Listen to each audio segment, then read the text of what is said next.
To the clown. And welcome to this episode of the Selling Through Partnering Skills podcast, where I am joined by Kevin Dixon. Kevin is the founder of BoxStep, which is a buyer enablement platform. So, Kevin, welcome. Morning, Fred. And first question, can you tell us what a buyer enablement platform is? Because isn't that just CRM? Yeah, that's a good question. let me tell you, I suppose really the best way I put it, I say to people, so you know how there's so many more people involved in the deciding and buying now of what you sell? And they go, yeah. And I go, well, that's what we help with. You know, you're having to manage a large group of people. So I've used CRM all my career, as everyone in sales largely does. And it needed some help. It needed help, especially in the area we focus on, which is complex and enterprise sales. So it's really about taking it to the next level, the who, why, what, when, and how of the deal. Things like relationship mapping, mutual action plans, win-loss feedback, which are essential. Right, and that's what I want to talk about. But no, that makes sense to me on what it is. I sometimes say to people, it takes the CRM info and then kind of uses it in a clever way that's going to help you sell more, rather than just store it. But the reality is that we're selling to a growing number of people. So what do you know about them? What's important to them? What are you going to do with that information? How are you going to help them? It's really the engagement, the collaboration, and the review of what we call the buying committee. I didn't call it the buying committee, but a lot of people call it the decision-making unit. I think Gartner came up with the term buying committee, but it's really about this big group of people that make a decision as a committee, and they make that decision by consensus. So the days of the decision maker having the solitary say on who gets chosen has long since disappeared. You know, these decision makers rely on the people below them, the users, the people direct report to them, to make a decision on what's good for everybody.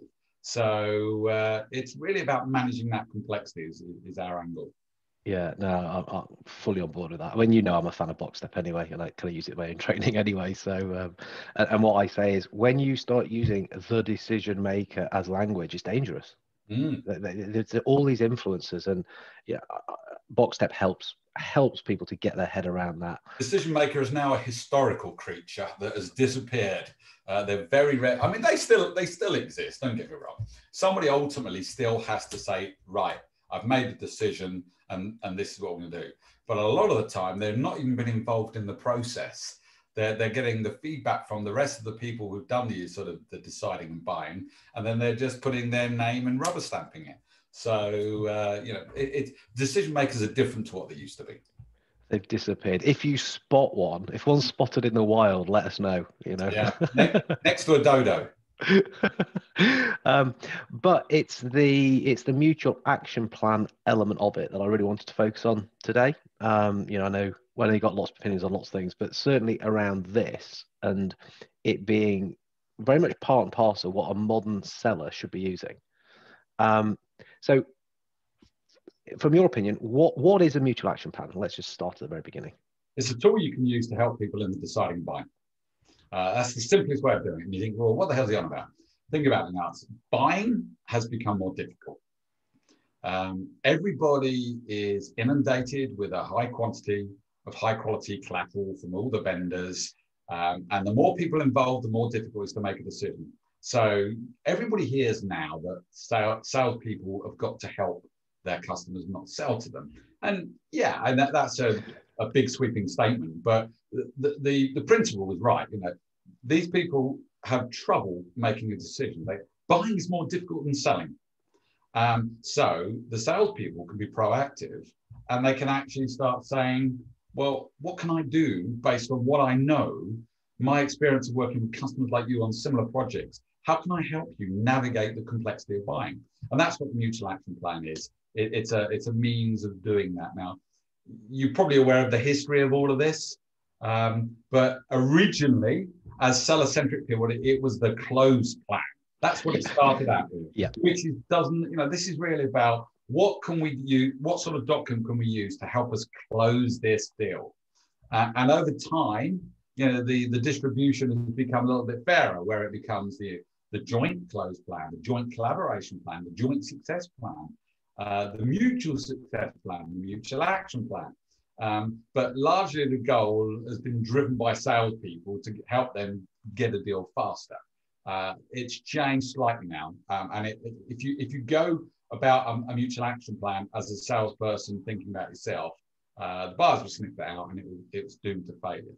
But a good customer buyer-centric mutual action plan will be created to help them navigate the complexity of deciding and buying. Navigate complexity of deciding buying. Why wouldn't you not want to do that? Because I still find that some salespeople, I wouldn't say they're anti them, or maybe they don't understand them, but they don't use this brilliant tool. The first thing you said was a tool used to help decide on buying. Why would you not? What's your opinion on that? Do you know what? It's an interesting one, because I look at the sales industry now. I'm a sales guy. I'm a career sales guy. And salespeople, it's interesting. I've said this many times. In sales, we sell change. Okay, all of us, whatever we do, we sell change. And they've got to change something. They've got to change a process, change a product for us to be able to sell into them. And yet, who are the most resistant to change? Salespeople. It's ironic, really, isn't it? We sell change, but we don't want to change ourselves. And mutual action plans is a slightly different way of doing things. And some people think of it as admin and things like that. You can't get away from admin in sales today. I'm sorry. The amount of information, the amount of processes. Sales is much more about the science now than just the art. Like you and I grew up with, the art of selling. Now it's the art and science of selling. And admin and processes are essential. So if you put the work in, the buyers see it, and they can see that you're trying to help them. Now, the key thing to remember here is most of the time, if it's a complex enterprise sale, not a transactional sale, they don't have a process to buy what you're selling. That might be something they buy every 5 or 10 years. So there isn't a process. They don't know what the hurdles are. They don't know who to involve. They don't know what sort of things they're going to have to get organized. And that's where the mutual action plan, you can share your knowledge of experience to sort of navigate ahead for them and say, right, these are the sort of things that you might want to think about in advance so it doesn't cause a delay to the end goal you're trying to achieve. These are the sort of people who typically be involved. If you involve them early, they can contribute towards it rather than hinder the process when they come in later. Yeah, that's interesting what you say there, that certainly for those more complex sales that they're just not experienced in buying. And a buyer isn't going to turn around, or, your contact, let's talk about your contact rather than the buyer, the person isn't going to say, I really haven't got a clue what to do here. I don't know how to do this. You're not often going to hear that, are you? But that's what's going on, isn't it? Help. People often don't say help me here. So you're preempting and saying, look, these are the things that we need to do, and this will help us get to where you want to be. Yeah, there's a number of things before the timing on introducing the mutual action plan. And on that note, actually, I should just say you're aware of this, but mutual action plan is a generically known term. So that's why I'm referring to it. I don't like the term because two things. Firstly, buyers don't give a toss about mutual. And action is a very sort of seller-centric type word. So we actually call them outcome enablement plans because it's really about focusing on what's important to them, not what's important to the seller. But yeah, so going back to the fact that they've got to make a decision that they don't really know how to deal with this, what they need to know. The fact that you can actually say, look, and it has to be about them. That if you try and make it really productized and about you, they'll sniff that out and say, this is really favoring you, biased and contrived, which is easy thing to do in sales. But fundamentally, a mutual action plan is about the timing. Do it too early and they're not ready for it. You've got to get a degree of momentum. You've got to get a degree of trust when you go, okay, look, you have an important end date in mind. For whatever that reason is, there's a degree of urgency. Now, to achieve that important end date or that milestone, I'm going to help you. I'm going to help you because I've seen the mistakes that other customers like you have made or things they weren't aware of. And we're going to use, as a team, we're going to use all of our experience to avoid some of those bottlenecks and those challenges that other customers have trodden that sort of path with. So, but then the key thing is, like all things, is who do you speak to in the buying team? And that other creature we refer to as the champion. And a champion is something that people tag too easily, Fred. I don't know if you've come across this. You know, as soon as someone likes you and likes your product, hey, it's a champion. Champion person. Yeah, I love them. They're a fan. Yeah. They're a fan. They're not a champion. Yeah. And people don't necessarily understand what a champion is. And you have to work hard to establish a champion. And if you can get multiple champions, even better. But once you've got someone who's going to help you engage with the rest of the customer buying committee, you can sort of mutually create the mutual action plan, but largely driven by your knowledge and understanding. So let's just spend a moment on that and be really clear on this. The champion versus the fan. I think you just said that. It's someone who helps you engage with the rest of the committee. I'll flesh it out. Please do. It's quite my view, it's quite comprehensive. You know, there's now anyone listening is going to say, well, that's a hell of a list, Kevin. But that's what you have with a true champion. So the first thing is this person really has to be committed to solve the problem that your solution can fix. You know, this is someone who's got to be really behind it, saying they recognize this business problem and they're committed to solving it for the sake of the organization. Now, we talked about change. Yep. Anything we say is change management. They have to be an advocate, a proactive advocate to make this change. They really got it. It's not just solving the problem. They also recognize it's not, you know, they don't want to solve it by fixing what they've got internally. They've got to change what they're doing. Now, the other thing as well is I think they need political credibility and influence, because if you're this little mouse in an organization that no one listens to, then having a mouse as a champion is pointless. It's got to have someone who's, you know, and don't think of influence and political credibility as the most senior people. Mm-hmm. Sometimes, you know, influence is middle ranks, you know, ambitious people who are really trying to create something positive for the organization. They potentially have a personal stake in the outcome, i.e. the positiveness of the change is going to benefit them. They will introduce you to other people who will be involved in the buying process, you know, members of this buying committee, that they will listen to you you're going to guide them on the questions to ask and the likely objections they're going to need to overcome. So you're going to prime them. And so, but most importantly, they've got to be a proactive advocate for your solution and be prepared to share some of the insights that you give them that are relevant to other members of the buying committee. So it's a pretty comprehensive list, Fred, yeah? As you say, that is a hell of a list, but that is what it is. That's a proper champion. That's a proper champion. That's a person you can sit back and go, well, I have faith in this person now because they're prepared, they believe, they're ambitious, they're driven, they're for change. And the bigger deals need someone like that. I'm not saying it's the only way you get a deal done, but if you've got a proper champion like that, then they'll be effective for you in the selling and buying process, but also they'll be a fantastic person to work with on the mutual action plan. Right. Okay. Because of all those characteristics, you know, they get it. They'll want to. Well, they're going to identify. So in a mutual action plan, just so everyone understands, I mean, the sort of foundation of a mutual action plan is you're going to say, right, here's all the things you need to get done and by when, and here's who we think needs to be responsible for it. Because no point having a milestone if nobody owns it, because everybody sits back and thinks someone else is dealing with it.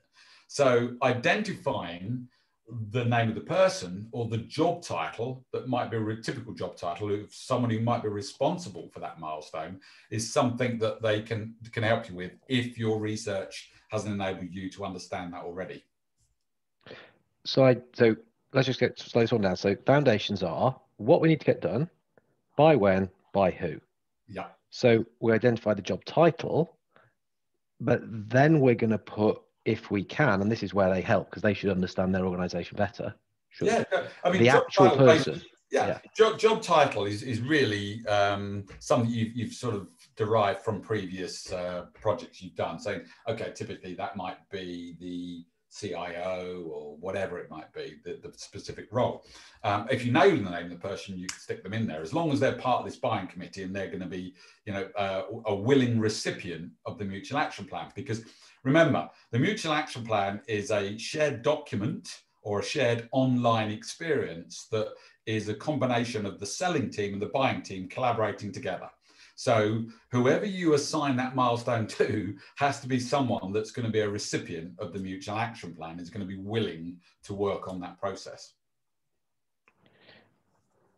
You've just said something really important there. Well, all of it's important, but Well, I was just scribbling down here. Yeah.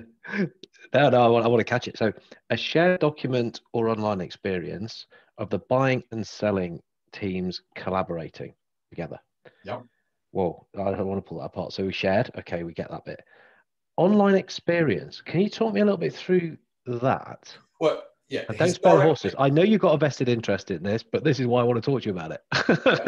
The purpose isn't to come on here and say you need to do mutual action plans and you need to buy BoxStep to do it, or another tool. What I'm saying is that there are more people today are doing mutual action plans using an Excel spreadsheet or a Word document than they are using online tools. So that's why I say, a document in my mind is limited and it has a limited impact.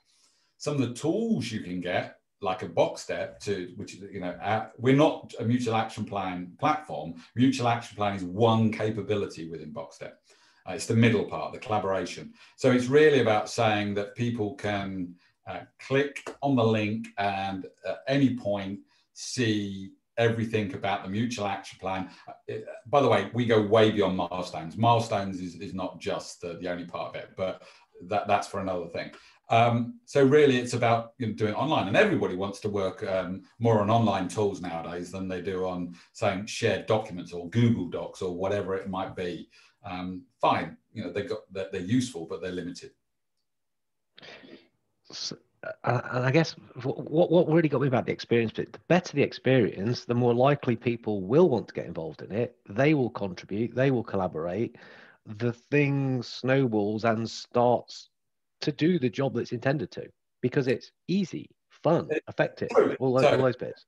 We live around our computers or our smartphones, so anything you can do on that, in a simple way visually. And one of the things that we try and extend through is that we say, look, as you know, we start with the engagement, which is relationship stakeholder mapping everybody's out, and you've got these organograms with pictures, the photographs of the contacts. Now, what happens in the mutual action plans is the photos of those contacts are transferred onto mutual action plan. So guess what? It sort of drives a response. When people see a milestone on a timeline with their photograph against it, it tends to drive a response. And by the way, we extend that through with win-loss feedback. When we get win-loss feedback, when someone gets a feedback form, there are photos on it.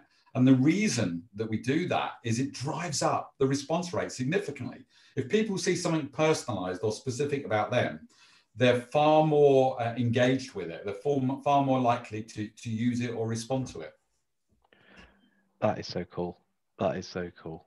I should have known this. I hadn't thought of it like that. And that's why they're there.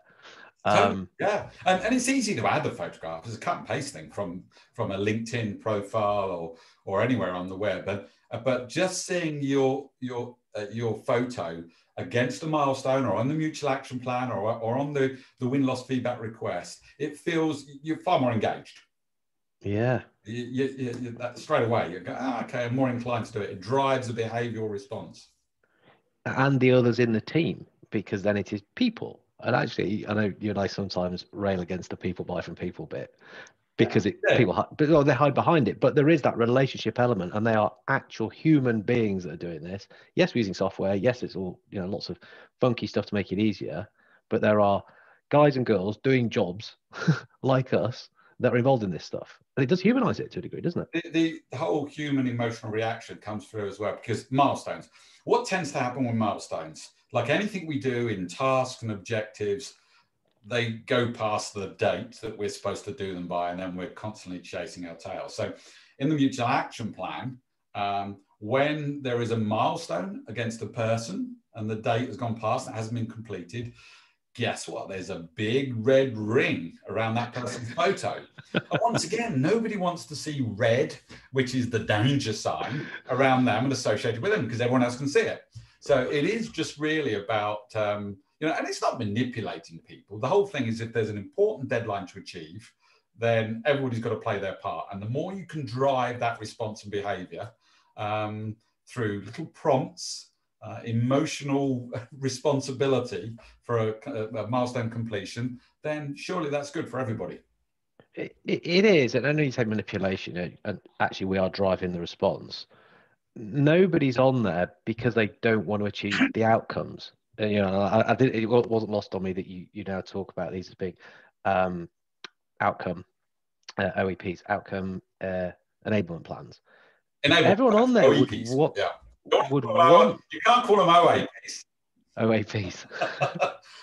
OAPs. Yeah, I nearly did, didn't I? Yeah. I mean, to be fair, OAP, yeah, people are going to be looking at us too and go, yeah, cut of OAPs. Yeah, I can see why you guys are promoting it. More OAPs in sales, say Kevin and Fred, yeah. But everyone on there should be aligned to those outcomes anyway. Why would they not want them? Selling side, yes, because it's going to help us increase business. Buy side, it's help us get the stuff that's going to help us. Everyone should be honest. Somebody is against it and their picture's turning red because they don't want it to happen. Well, that is a red flag, and so it should. And they should have a big Monty Python hand pointing at them.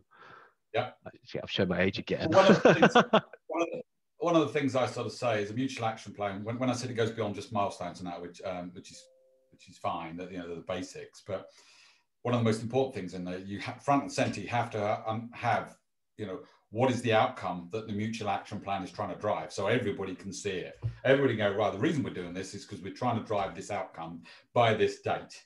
So yeah, it's another one of the things that are essential in any mutual action plan.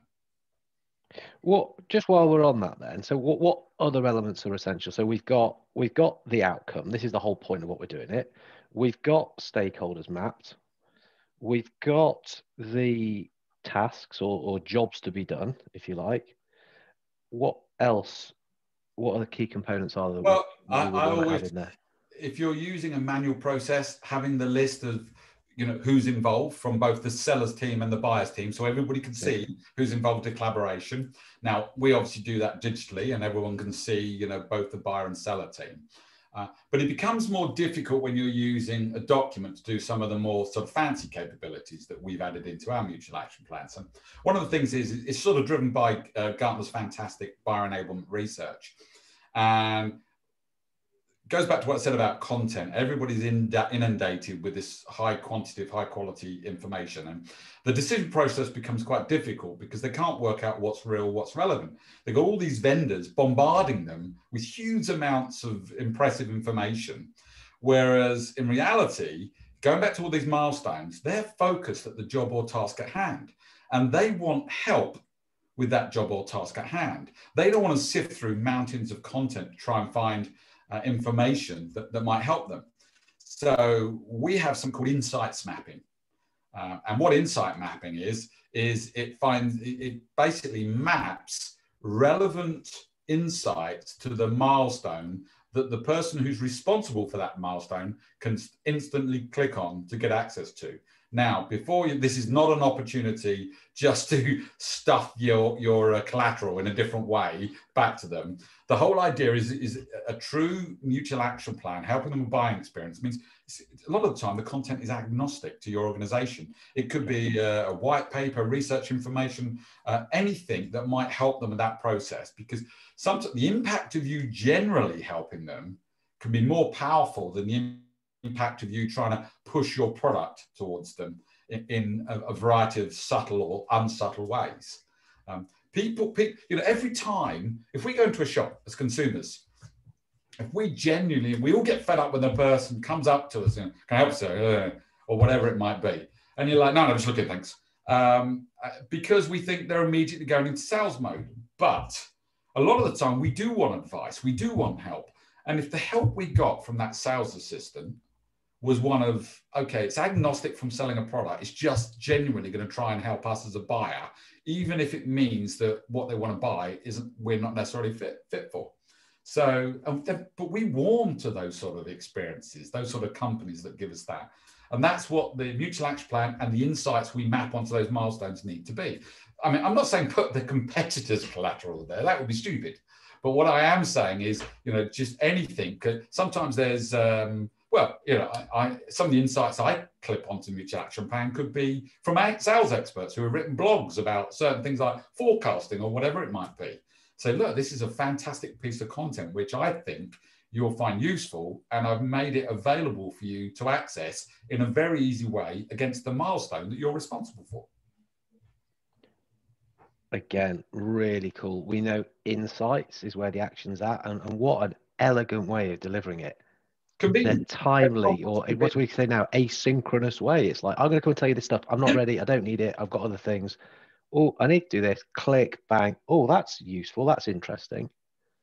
Well, love it. Society today is we're developing into a group of impatient people that we don't want complication. We want things to generate things that are easier for us to do. So anything we can do to make the buying process easier is received with gratitude, as long as it isn't contrived and biased and typically seller-centric. I think there's a challenge there. With sales, I can't put something that isn't us. And then, that's a different podcast of where that comes from. But just put agnostic stuff in. Actually, if it's a good report a competitor's done, which is pointing actually back to yours, just because it's got their logo on, then they might click on them. Well, yeah, they might. But do you think they're not maybe looking at that anyway? Are they that stupid? It is, and I don't blame just salespeople. Sometimes the pressures of being a salesperson, sales team, the numbers, and the forecasting, and the demands, it drives that behavior of people to be very seller-centric. They can't change. They're constantly pushing their proposition. But if they did step back and did start to try and take a different view and did create a better buying experience, because the buying experience is now differentiated. We all know that. I think 2/3 of companies that prioritize doing business with companies where there's a better buying experience. And that's because product differentiation is so difficult today. But if salespeople did start to do that, it's a mindset change, I know. If they did start to do it, I think they'll see some significant upside in their successful results. 100%. Yeah. That, in fact, I've heard somebody say that in some cases, I've heard various people say, in some cases, the buying experience is probably your only differentiator. Oh, a lot of time. In fact, I think it might be used for put that out on various occasions, or people that we both know who we like because we share that opinion. I ask sales leaders every day, Fred. I sort of say, well, how easy to differentiate your product? And they say, it's not. It's really difficult. Well, how are you going to differentiate? And a lot of the time, people think price is the differentiator, and that's a terrible way to approach it. There's subtle things you can do, and there's strategic things you can do, and the whole buying experience. And one of the, once again, it's for another podcast. This transformation towards more digitally led sales. What can you do to help people online who are doing the research in advance? That's a big transformation that companies, the smart ones, starting to undergo now. But yeah, there's going to be a big shift in how we sell in the future, and salespeople should jump on board now. Don't wait till there's a bandwagon. Build the bloody bandwagon. That's the key thing. Is if you want to be I'm constantly looking at how I can differentiate personally in the things I do from how other salespeople do. What more value can I add to buyers, rather than just saying the value I add is through my product? Yeah. No, it's interesting when you say about digitally led sales, it is a different podcast. It's a different number of podcasts, and it can be a bit daunting for people, but actually you've just said how you can do that. It's by having this document or this experience, holding this information where the insights are there ready for you to have at the click of a button. If it doesn't exist, create it. Whether that's actually, there isn't a blog, I'll go and write the blog. There isn't a white paper, I'll get the white paper. I'll record the video and stick the video in with me explaining in simple words the more complicated elements that if you really want them, I can go and dig them out. If you're smart about this, you can really use what has always been like a two-dimensional document. You can bring this thing alive with so much stuff in it, can't you? Yeah. So the mutual action. Let me just. I probably should have said this at the beginning, but I'll say it now. If you ask people to create a mutual action plan, if you ask people to say, okay, look, you have the experience of understanding how people have bought from you in the past and what they went through. The reality is, if you ask them what happened, they haven't got a Scooby-Doo. They really, most people don't know. So I said, okay, one of the foundations of developing a good mutual action plan is go and talk to some customers that have bought you in the not too distant past. Try and map out what happened, who got involved when, what were the things they challenged with, what didn't they know that they would like to have known, all those sort of things. And if you can sort of forensically create that understanding, bingo. Now it's all the upside. Now you can start going, okay, right, we can see the complications that happened. From a seller's side, you'll know all the sort of functional and tactical things that you need to do to prepare for the deployment and the decision process and what you need to know, but it still doesn't sort of address some of the other aspects, the softer, unknown aspects. So the more you do an analysis of how people have bought from you in recent times and what they went through, who was involved, challenged, etc., the map becomes gold dust. You can really start to create something that is powerful, relevant, useful. And the buyers will see this. They'll see that there's substance behind this. It isn't just another churned out sales and marketing document designed to lead them along the path towards your your proposition. Okay, it makes 100% sense to me, but people don't do that. Now, I have an opinion why they don't. What's your opinion on why that isn't happening? Well, look, selling has been, I want to get from A to B as the crow flies. That's how most salespeople want to do it. I want to get from pitch to glory in the shortest possible route. It's not how it works. The fact is there is a route to follow, and selling now is much harder than it used to be. So if selling is hard work, and there's a lot of salespeople work really hard, long hours, a lot of stressful, but the old adage, work smarter, not harder. Is still relevant today, because if you're smarter by saying, well, I know what people go through to make this decision, I can now work with, influence that process, help with that process. So it is hard work to get to that. Now, the key thing to remember a mutual action plan, once you create it, you can always template it for a typical proposition. You might have multiple templates if you've got multiple propositions, and any template can be edited to specifics for a customer. So if you get someone in the team, it's not necessarily about salespeople, but what I'd talk to an organization, maybe say, look, can you get project manager or anyone who's involved in delivery to go and do an autopsy on what happened? How did it get there? And then document that. So salespeople, okay, they're numbers focused. Project and delivery people have a different mentality. They're far more detailed, far more organized, far more logical. And they might be great people to piece together this thing about what happened. As a sales guy, I'd want to be involved. Personally, I'd want to be involved, but not all salespeople are the same. Agreed. There is that kind of that drive, that forward, and kind of what I scribbled here was that you sometimes got to take a step back to go forward faster. Is what rather just the crow flies. It's we've understood that, and I'm thinking another benefit would be that by going back over that with a customer, you can reinforce just how valuable you are. You did do all this stuff with us. You're kind of like, I did.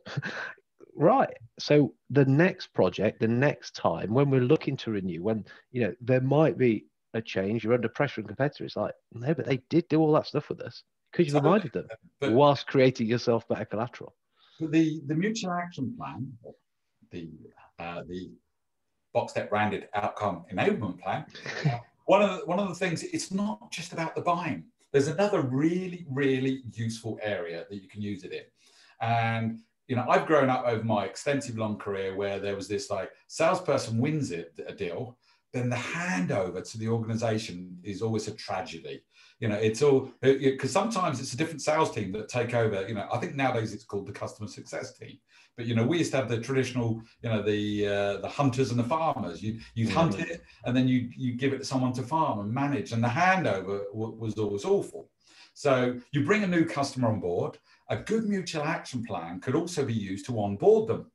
by mapping out all the things that need to do to make the transition from becoming prospect to customer far more effective for them. So, mapping out everything that you're going to do on your side of the organization, everything they need to do on their side of the organization to really seamlessly bring them into the new customer family. Isn't that, well, that's part of the action plan anyway. Yeah, but or the outcome. This is where the shift to outcomes makes sense, because if you stop at close, well, then you're using a close plan. And we've just said that ain't working. We need a decision here, because then all this other good, really cool stuff that's actually going to give you the results starts to happen. Get those mapped out, who's who. The salesperson's photo might disappear, but look, all these other photos of all these other people who are going to have your success in mind, they're going to start to come on board. The key thing is powerful. Yeah, you're right in what you're saying, is that a mutual action plan goes way beyond the close, because if it ends at close, they go, well, what's your interest ended at close? What they want to see is a mutual action plan that goes through to ready for service or whatever outcome achieved. Now, what you don't want to do is, onboarding can be quite a comprehensive thing with lots of milestones. Never present a map that might have 30 or 40 milestones. It's going to blow everyone's mind. They're going to, whoa, forget that. A good mutual action plan evolves. Initially it might be sort of 8-9 points. Some people advocate less. I think it becomes too high level when it's less, and people go, what's the point of that? 8-9 points at least, just to get started, just to put the framework in people's place. Then you're building that map as you go along. Now, if you try to include all the onboarding on board, there's lots of milestones involved in onboarding, and you'll blow people's mind if you put that in the original one. But you can pin it as onboarding, headlines, introducing customer success, or totally.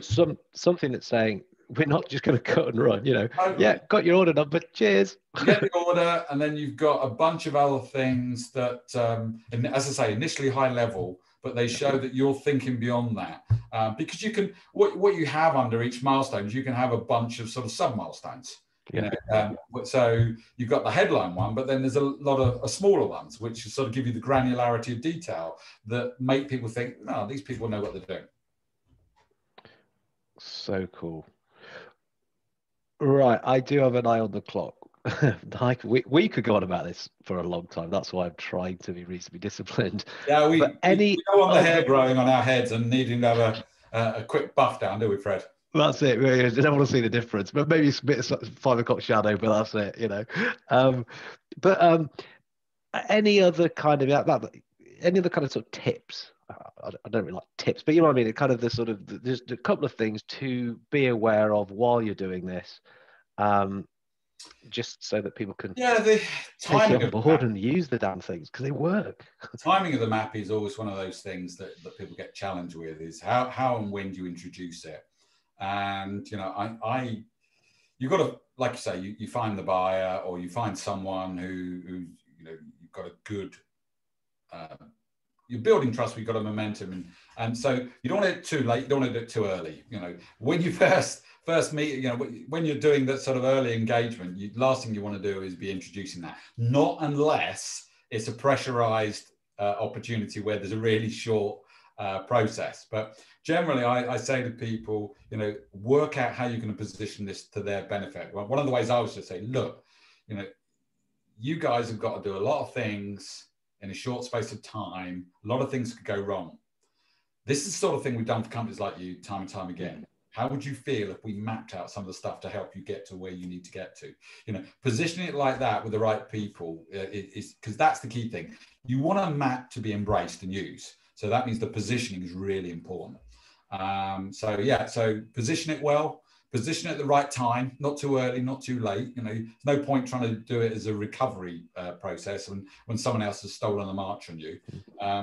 Not too many points, and make it buyer-centric. So those are the foundational things for me.